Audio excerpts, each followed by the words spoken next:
الله أكبر الله أكبر الله أكبر الله أكبر كبيرا والحمد لله كثيرا وسبحان الله بكرة وأصيلا. ولا ليال ربي سبحانه وتعالى وحو أبوري أمضها كدبا وحو إنغا دغاي أمد كوي أوغو خير كبدنا. كنتم خير أمة أخرجت للناس تأمرون بالمعروف وتنهون عن المنكر وتؤمنون بالله. ربي سبحانه وتعالى وحو صدر رسول كدبا وحو كدغي رسول كينا صلى الله عليه وسلم كي اوغو خير كبدنا. ربي سبحانه وتعالى وحو ابوري وقتiga oo ka kooban 12 bilood كدبا وحو kasii dhex doortay 4 bilood oo qiimo badan. إن عدة الشهور عند الله 12 شهرا في كتاب الله يوم خلق السماوات والأرض منها 4 حرم. أفرتا حرمة لنا وذو القعدة ذو الحجة محرم رجب. ربي سبحانه وتعالى وحو أبوري مالمها كدبا أوسيك لفضلي طبعا كمذا وحو كيالي إنيهين كوان اوغو خير كبضا وانا طبعا كأهرية بيشان aynu hadda ku jirno waxa ku sii jirta 10 ka cisho maalmaha kale ka sii qiimo badan oo la yiraahdo yawm arafa. 10 ka cisho Rabbi subhanahu wa ta'ala uu ku dhaartay waxaanu yiri wal fajri wa layaalin 10. yawm arafana waxay ku jirtaa maalmaha 10 ka ah ee qiimaha badan.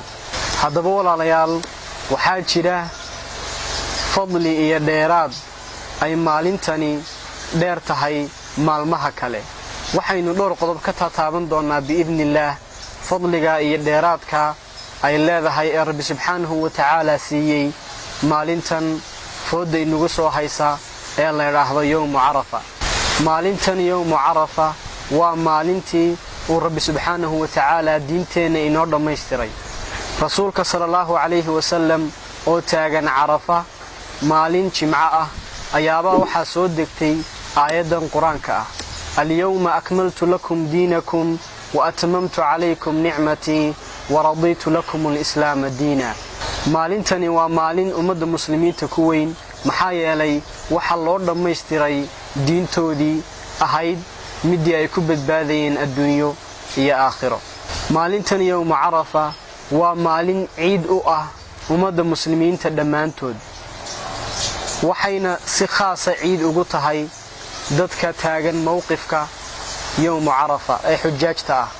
maalintan yawm arafa waxay ku jirtaa 10 ka cisho ee Rabbi subhanahu wa ta'ala ku dhaartay bal waa maalinta ugu sii fadliga badan.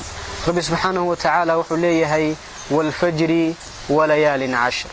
waxa loo jideeyay dadka muslimiinta ah khaasatan kuwa aan xujaajta ahayn eena maalintan taagnayn mowqif arafa inay soomaan. rasuulku sallallahu alayhi wa sallam wuxuu sheegay in ay maalintan soomkeedu ilaahay subhanahu wa ta'ala uu ku dhaafayo dunuubtii iyo macaasidii inaga dhacday sanadkii aan soo dhaafnay iyo sanadka soo socda.